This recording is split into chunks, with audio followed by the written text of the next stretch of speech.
Today we're going to be discussing veterinary medicine and writing in veterinary medicine.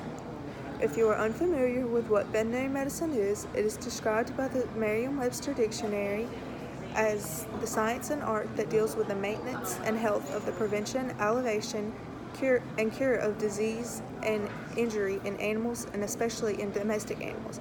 This basically means that a vet's job is to help prevent and cure any diseases and even diseases that can be found in humans from food-producing animals, and to do any surgeries and to help the animal and even the owner in any way possible.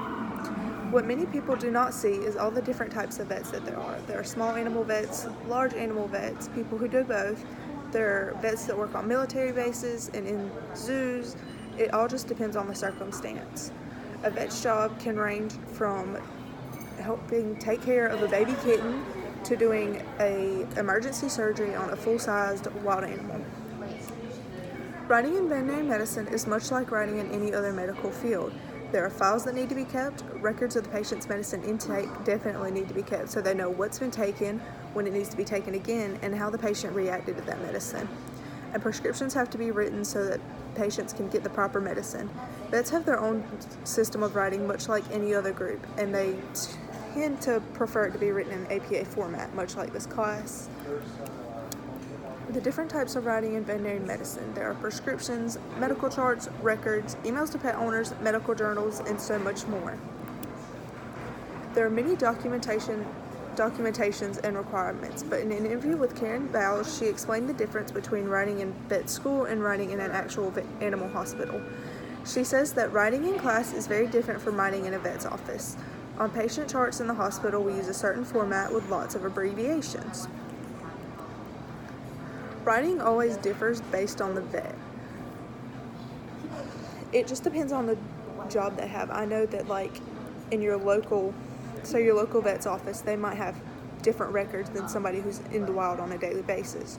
Or someone who works on a military base with the military dogs would definitely have to keep very strict records of what injuries they've had and what vaccinations they have and when they will need those vaccinations again. But in the wild, they might not be as strict just because it is a wild animal. In many medical fields, abbreviations are used to keep things short, simple, sweet, and to the point. For time's sake, vets will use abbreviations, and generally after a vet writes down the prescriptions and all the abbreviations are on the file, the person at the front desk will explain this to the pet owner, and most of the time what is abbreviated is the type of medicine they need, how many times that medicine needs to be taken a day, if it needs to be taken with food or not.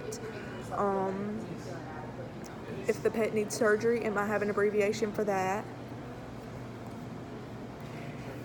A vet should always be prepared. Dr. Genzel, owner and head veterinarian at Elizabethtown Veterinary Hospital, says that you should always have something to write on because you never know what you'll learn. He also told me that he has learned so much through veterinary medicine, and he didn't know how much he would have to write until he got into actual school. He also said that writing in veterinary medicine in the hospital is much different from writing in vet school. Generally, a vet writes down what medicine a patient needs at their 6-month appointment so that at their next 6-month appointment, it can be purchased by the owner on site or at whatever next appointment they have. The following slide is an example of a vet's prescription. It has veterinary patient, it says canine, feline, and exotic, which means dog, cat, or pretty much other. And they check that, and then they put the animal's name and the date. They put the owner's address, and then it has, if you notice the little box in the corner, it has some abbreviations as we discussed. These abbreviations pretty much just stand for if the medicine has to be refilled, so that's the PRN non-repeat, and then it has how many times it should be taken a day, if it has to be taken with food or water, and then it has 2 spots for the doctor to sign. It has a signature and a print spot, and it will have the vet's case number.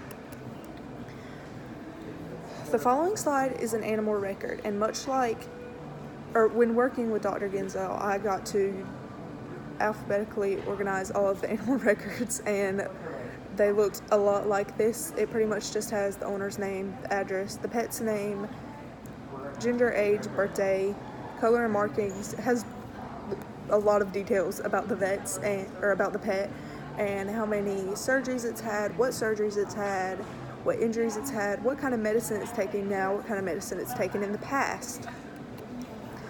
The following is a medical journal. Many vets will use medical journals to keep up with what they've learned and the new things that they've discovered about veterinary medicine, and they will also use medical journals and publish them online so that others can see what they've learned and help them to discover new things. And it just kind of puts out things that vets that might not have known when they were in vet school, or animal owners that might not know and they might need to know.